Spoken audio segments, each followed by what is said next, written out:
हाय, आज मैं आप लोगों के साथ 4 ऐसे क्ले मेकिंग के वीडियो शेयर करने वाली हूँ, जो कि आपको बहुत ही पसंद आने वाला है क्योंकि बहुत ही ज़्यादा मैं टिप्स एंड ट्रिक के साथ आप लोगों को सब कुछ बताने वाली हूँ। ये चारों क्ले अपने आप में बहुत ज़्यादा ही स्पेशल हैं, ये हर एक चीज़ के लिए बहुत ज़्यादा ही अच्छे तरीके से काम करते हैं। किस चीज़ के लिए कौन-सा क्ले सबसे बेस्ट है, ये भी मैंने सब कुछ डिटेल में बताया है, तो वीडियो अंत तक देखिएगा। मेजरिंग कप से सारे डिटेल यहाँ पर दी गई है, आप लोग देख सकते हैं।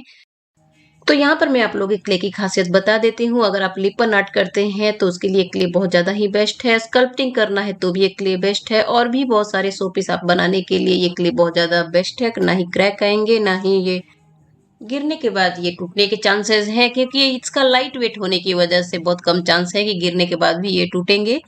तो चलिए यहाँ पर देख लेते हैं। इसका टेक्सचर इस तरीके से रहेगा। ऊपर से अगर आप जितना चाहें उतना स्मूथ हो सकता है, लेकिन आप इसे तोड़ेंगे तो इस तरीके से थोड़ा-सा रफली दिखेगा, लेकिन जितनी स्मूथनेस ऊपर आपको दिख रही है, इससे कहीं ज़्यादा और स्मूथ दिखेगा। वो सारी चीज़ें तो आप लोग जान पाएँगे जब इस क्ले का यूज़ करके मैं कुछ-कुछ बनाऊँगी। तो चलिए यहाँ पे सबसे पहले हमें इस तरह के पेपर का ज़रूरत पड़ेगा। ये रफ नोटबुक के पेपर्स हैं, या आप चाहें तो इसकी जगह पर न्यूज़पेपर भी ले सकते हैं, लेकिन मेरे पास ऐसी बहुत सारी नोटबुक्स थे, उसके ब्लैंक्स पेपर जो थे मैंने उसे फाड़ लिया है। तो यहाँ पे मुझे 15 से 20 यहाँ पर मैंने पेपर लिया है, तो आप चाहें तो और भी ज़्यादा ले सकते हैं, क्योंकि सारा पल्प को हम यूज़ नहीं करने वाले हैं। तो सबसे पहले इस तरह से छोटे-छोटे टुकड़ों में इसे फाड़ लेंगे। आप चाहें तो उसे कैंची से भी काट सकते हैं, लेकिन मेरा सजेशन यही रहेगा आप इस तरीके से रफली उसे फाड़ लीजिए।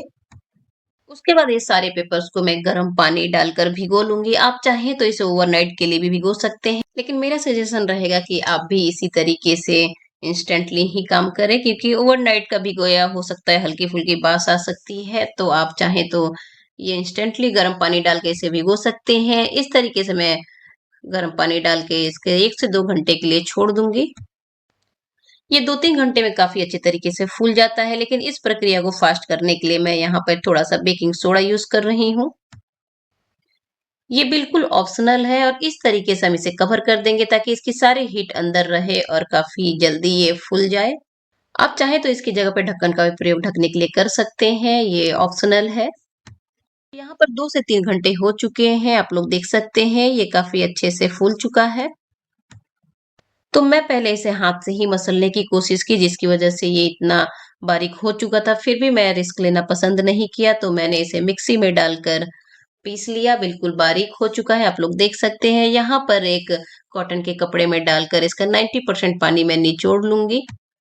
तो यहाँ पर ये फाइनली पेपर पल्प तैयार हो जाएगा। इसे आप 1 महीने तक, 2 महीने तक भी रख सकते हैं फ्रिज में, और जब मर्ज़ी तब आप क्ले इंस्टेंटली तैयार कर सकते हैं। आज मैं जो क्ले आप लोगों को बताने वाली हूँ, इसलिए ये पेपर पल्प मैंने तैयार नहीं किया है। प्रीवियस वीडियो में आप लोगों ने देखा होगा कि मैंने क्ले बनाया था, वही वाला पल्प बचा था जिसे मैं इस वीडियो में यूज़ करने वाली हूँ। ये क्लिप मैंने ऐड कर दिया ताकि आप लोगों को मदद मिले, अगर आप वो वीडियो नहीं देखे हैं तो। तो चलिए अब मेन टॉपिक पे आते हैं। यहाँ पर हमें एक नई चीज़ का इस्तेमाल करने वाले हैं, वो है गोंद। शायद आप लोग इसे जानते होंगे, इसका लड्डू बनाया जाता है। गोंद का लड्डू नॉर्थ में बहुत ज़्यादा फेमस है, तो मुझे यकीन है आप सब लोग इसे जानते हैं। सिर्फ हम 1 चम्मच गोंद को पानी में भिगो लेंगे। यहाँ पर मैंने 1 चम्मच अप्रॉक्स 15 ml का जो चम्मच होता है टेबल स्पून, उससे मैंने 1 चम्मच ये गोंद को लिया है। यहाँ पर आपने ये मेजर कप देखा होगा, उसी का ये स्पून है, उसमें मैं आपको डाल को दिखा देती हूँ। तो यहाँ पर आप देख सकते हैं 1 टेबल स्पून चम्मच मैं इसमें डाल देती हूँ, और उसके बाद 4 से 5 चम्मच मैं इसमें नॉर्मल वाटर डाल के 4 से 5 घंटे के लिए छोड़ दूंगी। एग्जैक्टली 4 घंटे बाद ये बिल्कुल इस तरीके से पिघल गया था। हल्का फुल्का ये नीचे जमा हुआ था, तो मैं इस तरीके से मिला लूंगी ताकि वो भी पिघल जाए। उसके बाद इसमें कुछ डस्ट जैसे कुछ पार्टिकल दिख रहे हैं, तो उसे मैं छान लेती हूँ।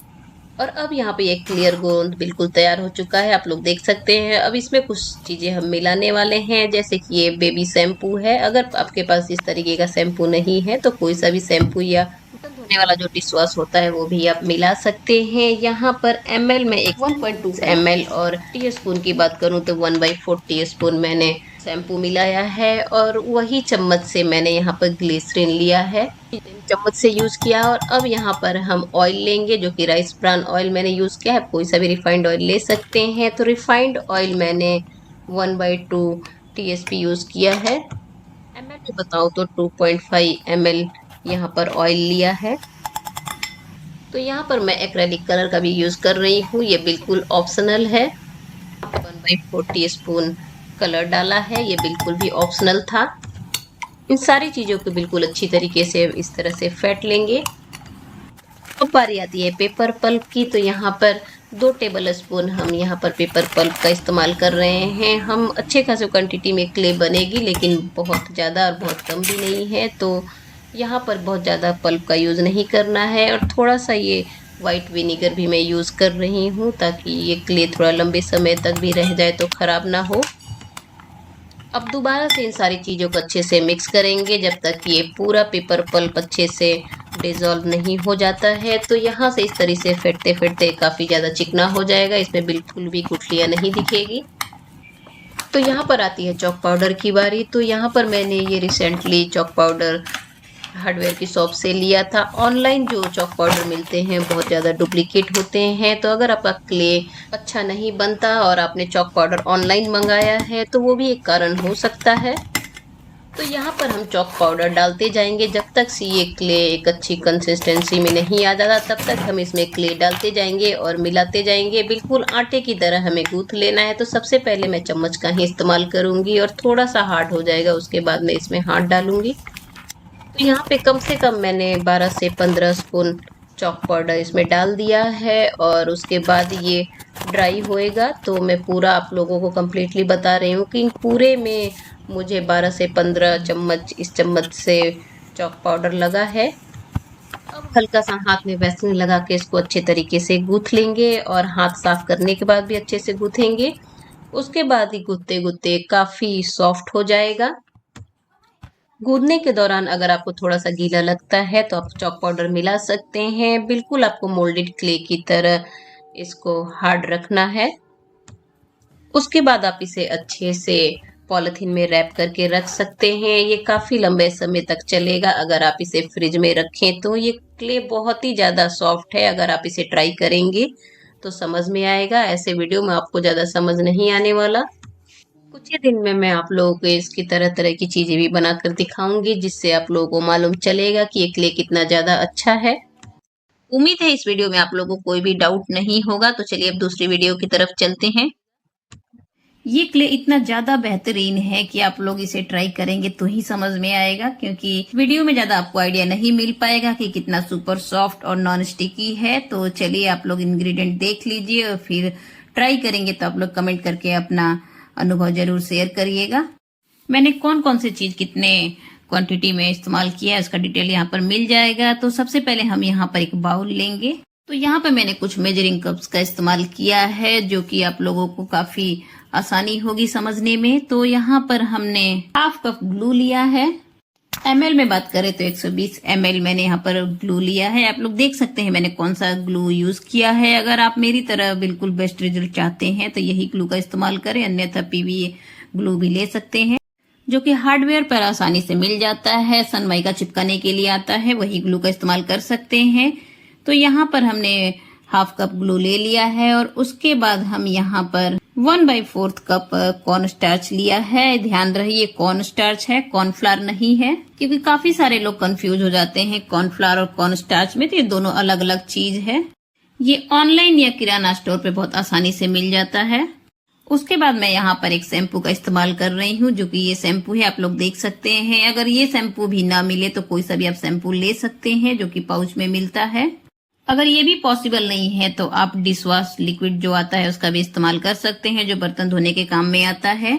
और तीसरा इंग्रेडिएंट जो यहाँ पर है वो है ग्लिसरीन, जो कि अलग अलग कंपनी का आता है। आप कोई सा भी ग्लिसरीन ले लीजिए, सबका काम एक ही है। तो यहाँ पर हम हाफ टेबल स्पून ग्लिसरीन का यूज करेंगे। एमएल में बात करें तो 2.5 ml मैं यहाँ पे यूज कर रही हूँ। उसके बाद लास्ट एक और इंग्रेडिएंट है जो कि क्ले को सबसे हटके अलग बनाता है, उसकी स्टिकीनेस को कम करता है, वो है सिट्रिक एसिड। ये उसकी सेल्फ लाइफ भी ज्यादा करता है। तो यहाँ पे हम सिट्रिक एसिड यूज करेंगे। ये एक नींबू का ड्राई सत होता है, जहाँ कहीं कहीं पर इसे नींबू सत के नाम से भी जाना जाता है। वैसे तो ये काफी सस्ता आता है, लेकिन फिर भी आपके अगल बगल के स्टोर पे नहीं मिल रहा है तो आप किसी जगह पे नींबू का जूस भी इस्तेमाल कर सकते हैं, लेकिन थोड़ा सा क्ले में आपका डिफरेंस हो जाएगा। तो अब चलते हैं, इसको अच्छे से मिक्स कर लेते हैं। मिक्स करने में बिल्कुल भी कंजूसी नहीं करनी है, बहुत अच्छे से इसको फेंटना है।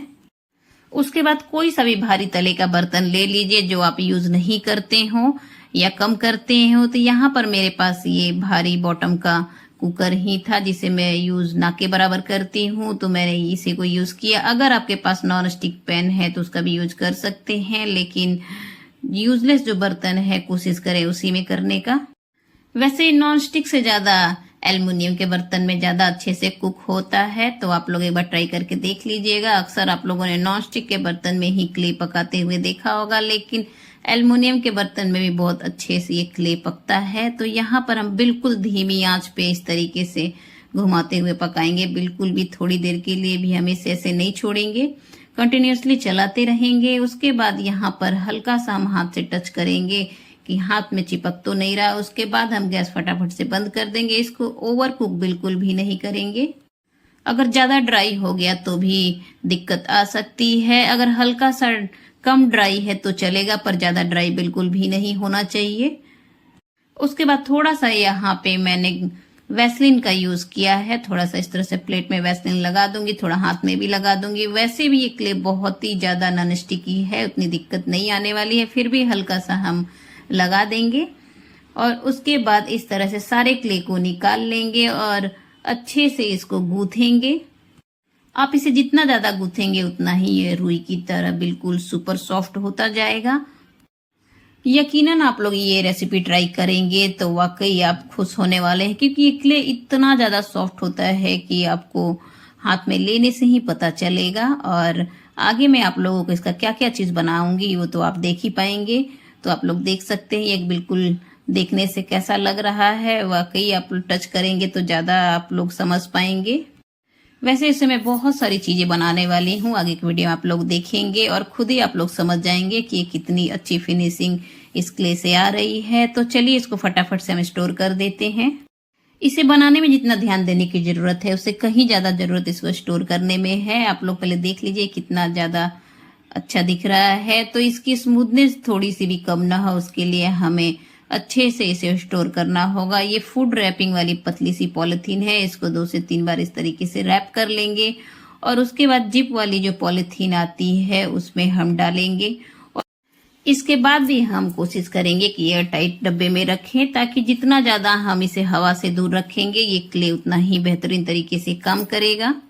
तो आज का ये यूनिक आइडिया आप लोगों को कैसा लगा कमेंट करके प्लीज जरूर बताइएगा, और पसंद आए तो लाइक बटन जरूर दबाइएगा, क्योंकि लाइक करने से हमें मोटिवेशन मिलता है अच्छी अच्छी वीडियो लाने का। तो अब चलते हैं थर्ड क्ले आइडियाज पे। और ये जो क्ले है इससे जितने भी गणेशा मिलते हैं वो साड़ू क्ले से ही बनाए जाते हैं। ये है साड़ू क्ले। सबसे पहले बात करते हैं कलर और टेक्सचर की। तो ये बिल्कुल सीमेंट की तरह दिखता है, हल्का सा उससे थोड़ा सा कम ब्लैक होता है और बिल्कुल चिकना ही होता है। बिल्कुल इसी तरीके से इसे भी हवा लगने पर हल्की सी गोल गोल गुठलियां बन जाती है। तो सबसे पहले एक अच्छा क्ले बनाना है तो आपको इस तरीके से बारीक छन्नी से छान लेना होगा। कलर की वजह से आप इसकी तुलना सीमेंट से ना करिएगा, क्योंकि ये काली मिट्टी से तैयार किया जाता है। इसे भी बिल्कुल वैसे ही तैयार किया जाता है जैसे टेराकोटा क्ले तैयार किया जाता है, लेकिन इसे ड्राई फॉर्म में तैयार कर दिया जाता है ताकि आसानी से एक जगह से दूसरी जगह भेजा जा सके। ये सबसे ज्यादा क्ले महाराष्ट्र साइड में ही प्रचलित है और स्पेशली इसे गणेशा के लिए ही तैयार किया जाता है और बाकी सारी मूर्तियां भी बनाई जाती है। इसकी मजबूती की बात करें तो टेराकोटा क्ले की अपेक्षा काफी कमजोर होती है। और मैं आप लोगों के साथ एक और बात शेयर करना चाहती हूँ, जितना ऑनलाइन आप लोगों को ये क्ले महंगा मिलता है एक्चुअली में उतना महंगा होता नहीं है। 250 या 300 में आपको पूरी की पूरी एक बोरी आ जाती है, लेकिन आप लोग ऑनलाइन लेंगे तो काफी कॉस्टली मिलती है। ये सारी बातें मैं आप लोगों को कहीं से पढ़ के नहीं बता रही हूँ, ये क्ले के साथ मेरा इतना एक्सपीरियंस रहा है कि मैं आप लोगों के साथ शेयर कर रही हूँ। तो चलिए यहाँ पर फटाफट से हम क्ले को तैयार कर लेते हैं बिना किसी देरी के। जैसा कि आपने देखा कि सबसे पहले हमें क्ले को बारीक छन्नी से छान लेना है। अगर आप कुछ दिनों से क्ले को रखे हैं तो, अगर नहीं भी रखे हैं तो आप छान लेंगे तो सारा डाउट भी निकल जाएगा, 1-2 कण होंगे तो निकल जाएंगे। उसके बाद अगर आप गणेशा के लिए क्ले तैयार कर रहे हैं तो किसी साफ पॉलिथीन या किसी बर्तन में आप इसको रखकर साफ पानी से गूँथ लीजिए। इस तरीके से हमें गूँथना है जैसे बिल्कुल हम आटा गूँथते हैं। एक ही बार में सारा पानी नहीं डालना है, धीरे-धीरे करके हम पानी डालेंगे और इस तरीके से उसे मसलेंगे। हाथ से नहीं मसलेंगे तो भी हम इसे पटक-पटक के चिकना कर सकते हैं। तो यहाँ पर मैं आप लोगों को घिस कर दिखा रही हूँ कि यहाँ पर कोई भी गाँठें नहीं दिख रही है और यहाँ पर मैंने पटक-पटक कर इसे काफ़ी हद तक चिकना कर लिया है और बाद में भी मैं यूज़ करते समय भी हल्का-फुल्का इसको गूँथूँगी। और अभी मैं इसके बाद एक कपड़े को गीला करके उसका सारा पानी निचोड़ लूँगी और उसी में लपेट कर मैं कम से 1 से 2 घंटे के लिए इस क्ले को रख दूँगी। जैसा कि आप लोग देख सकते हैं 2-3 घंटे बाद मैं इसे इस तरह से निकालूँगी। ये काफ़ी अच्छे से सॉफ्ट हो चुका है और फिर यूज़ करते समय भी हल्का-फुल्का इसे मैं पटक लूँगी। बिल्कुल उसी तरीके से जैसे हम आटा गूँथ के रख देते हैं और रोटी बनाते समय हल्का-सा गूँथते हैं। तो यहाँ पर मैं आप लोगों को कट करके दिखा देती हूँ अंदर कितनी अच्छी फिनिशिंग है। ये इसकी फिनिशिंग और टेक्सचर बताता है कि क्ले काफ़ी अच्छे तरीके से तैयार किया गया है। अब ये मूर्ति बनाने के लिए बिल्कुल तैयार है। तो आप बिल्कुल परफेक्ट तरीके से इस क्ले को इस तरीके से तैयार कर सकते हैं और चाहे तो आप इसे सेल भी कर सकते हैं। बहुत सारे लोग ऐसे क्ले बनाते हैं जो कि मूर्ति बनना तो दूर की बात है, वो देखने में ही बहुत ही अजीब-सा चिपचिपा होता है। तो यहाँ पे मैं फटाफट से आपको एक छोटा-सा गणेशा बनाकर दिखा देती हूँ, ऐसे ही शॉर्टली। आप लोगों को पूरे डिटेल में मैं आपको दूसरे वीडियो में बताऊँगी। तो यहाँ पे फटाफट से इस तरीके से आप एक आसन बना सकते हैं। वैसे तो बहुत तरीके से हम गणेशा जी के आसन को बना सकते हैं, गोल शेप भी दे सकते हैं, वो भी काफ़ी खूबसूरत लगेगा। मेरे पुराने चैनल पे बहुत सारे तरीकों से मैंने गणेशा बनाया है। मैंने सोचा इस चैनल पे भी मैं आप लोगों को 1-2 तरीका बता ही देती हूँ। तो यहाँ पर मैं बहुत ही रफली मैं आप लोगों को दिखाऊँगी। इसके बाद आपको दूसरी वीडियो में प्रॉपर तरीके से अगर सीखना है तो मैं आप लोगों को उसमें बनाकर दिखाऊँगी जिसे ईज़ी वे में आप बना सकते हैं। अगर आप खरीदे हुए साड़ू क्ले से मूर्ति नहीं बनाना चाहते हैं और चाहते हैं घर पे क्ले तैयार करें तो उसकी भी वीडियो बहुत जल्द आने वाली है। वीडियो पर काम चल रहा है, 1 से 2 दिन में वीडियो आ जाएगी। तो वो वीडियो आप लोग देख के घर पे ही क्ले तैयार कर सकते हैं और गणेशा बना सकते हैं। मेरा सजेशन तो यही रहेगा कि आप घर पे ही अपनी श्रद्धा प्रेम भाव से मूर्ति तैयार करिए और पूजा करिए और उनका विसर्जन चाहे तो आप घर में ही कर सकते हैं। तो अब चलते हैं 4th एंड लास्ट वीडियोस पे जो कि टेराकोटा क्ले है। इस क्ले से ज्वेलरी बना सकते हैं और बेकिंग क्ले है जो कि कुछ भी आप बना सकते हैं। काफ़ी अच्छी डिटेलिंग के लिए ये क्ले बहुत ही परफेक्ट होता है। तो टेराकोटा क्ले पर्सनली मुझे सबसे ज़्यादा फेवरेट है। तो चलिए देखते हैं। यहाँ पर 4 से 5 केजी क्ले बनकर तैयार हो चुका है, इनफैक्ट उससे ज़्यादा ही होगा। लेकिन सबसे पहले मैं आप लोगों को इसकी क्वालिटी दिखाऊँगी और उसके बाद मैं बताऊँगी इसे कैसे तैयार करना है बहुत ही आसानी से। तो सबसे पहले हम इसकी क्वालिटी चेक करते हैं। एक्चुअली ये 2 से 3 महीने हो चुके हैं इस क्ले को रखे हुए। तो यहाँ पर ये जो पॉटरी दिख रही है, ये सारी मैंने इसी क्ले की बनाई है। ये जो क्ले है 2 से 3 महीने पहले ही मैंने तैयार किया था और आज मैं उसे देखने जा रही हूँ उसकी हालत क्या है। तो यहाँ पर मैंने 3 महीने पहले एक मोटे से टॉवल में इस तरीके से इस क्ले को लपेट कर रख दिया था और मुझे घर शिफ्टिंग करना था, इसकी वजह से मैंने इसको कई महीने तक ध्यान ही नहीं दिया और ये तीसरा महीना चल रहा है। मैंने सोचा इसको खोल कर देखती हूँ। तो यहाँ पर क्ले की हालत कुछ ऐसी हो गई है। एक्चुअली मैं इस क्ले को बनाकर भूल ही गई थी कि इसे यूज़ भी मुझे करना है। तो यहाँ पर जो मोटे टॉवल में मैंने लपेट कर रखा था उसके बहुत ही बारीक-बारीक रेशे सड़कर चिपक गए हैं। तो मैं सबसे पहले इन सारे बारीक रेशे को ऊपर से ही हटा लेती हूँ। अगर मैं इसे ना हटाऊँ तो हो सकता है मैं कुछ भी मिनिएचर बनाकर बेक करूँ तो शायद वो फट सकता है। तो इसलिए मैं रिस्क नहीं लेना चाहती, तो सबसे पहले ऊपर का हटा देती हूँ। बेस वेस बनाने में हो सकता है ये यूज़ हो जाए। तो यहाँ पे इस तरीके से सब चीज़ों की सहायता से मैं पूरे को साफ करके फिर आप लोग को इसकी क्वालिटी दिखाती हूँ। तो यहाँ पर मैंने पूरी तरह से इसे क्लीन कर लिया है और कट करके अब देखते हैं कि अंदर से ये कैसा है। तो यहाँ पर ये कितना क्लियर क्ले दिख रहा है, आप लोग देख सकते हैं। इसका बहुत ही मिनिएचर चीज़ भी बना सकते हैं, ये बिल्कुल डस्ट फ्री है। अभी कुछ ही दिनों में मैं इसकी बहुत सारी चीज़ें बनाने वाली हूँ और आप लोगों को बेक करके भी दिखाऊँगी। तो चलिए सबसे पहले हम बनाने का तरीका देखते हैं। अगर आप शहर में भी रहते हैं तो इस क्ले को बहुत आसानी से बना सकते हैं। तो जैसा कि नर्सरी हर शहर में रहती है, वहाँ पर आप जाकर इस तरीके की रेड कलर की मिट्टी, प्लेन मिट्टी जो कि कंपोस्ट मिक्स नहीं किया रहता है, वैसी मिट्टी ले सकते हैं। अक्सर रेड कलर की मिट्टी जो होती है आप लोगों को नर्सरी में मिल जाएगी। तो मैं वहीं से मिट्टी लेकर आई हूँ, जो कि आप लोग देख सकते हैं।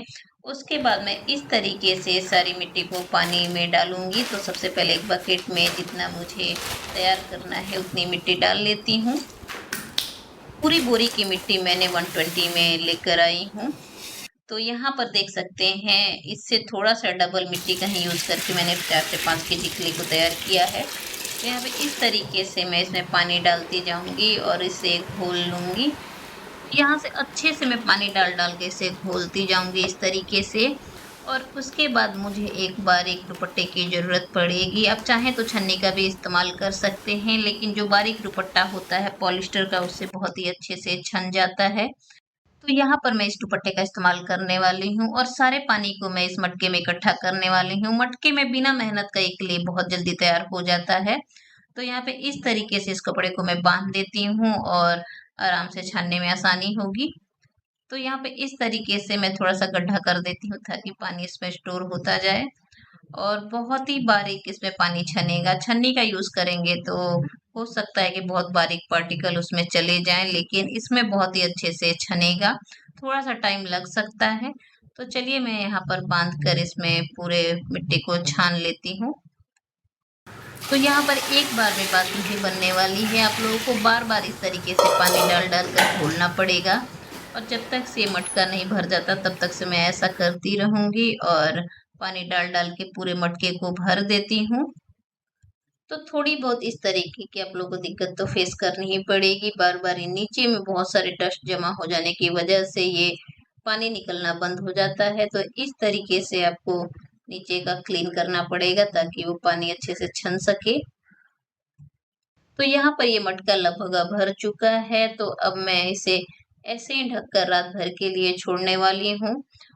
तो अभी मैं आप लोग को दिखाती हूँ कि अगले दिन ये किस तरीके से दिखेगा। तो यहाँ पर आप लोग देख सकते हैं, सारा पानी ऊपर इकट्ठा हो गया है और सारी मिट्टी नीचे बैठ चुकी है।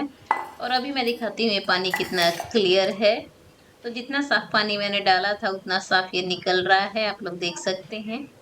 तो यहाँ पर ये सारे पानी को मैं धीरे-धीरे करके इस ग्लास से निकाल लेती हूँ। पूरी तरीके से तो आप पानी नहीं निकाल पाएँगे।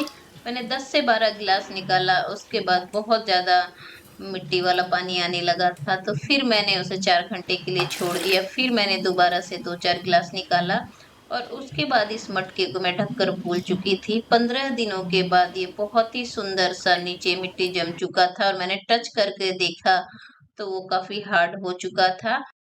तो इसी तरीके से आप लोगों को बिना भूले 10 से 12 दिन में एक बार चेक करना चाहिए, वरना पूरी तरह से वो मिट्टी ड्राई हो गया तो फिर किसी काम का नहीं रहेगा।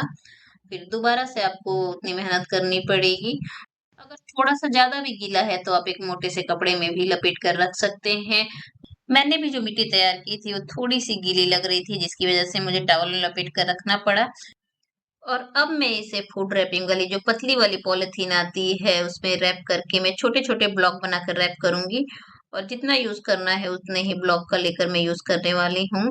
तो यहाँ पर जाते-जाते मैं आप लोगों के साथ एक टिप शेयर करना चाहती हूँ कि अगर आपका क्ले थोड़ा-सा ज़्यादा हार्ड दिख रहा है तो गीले कपड़े करके आप उसमें क्ले को लपेट कर और फूड रैप वाले पॉलिथीन को ऊपर से लपेट लीजिए।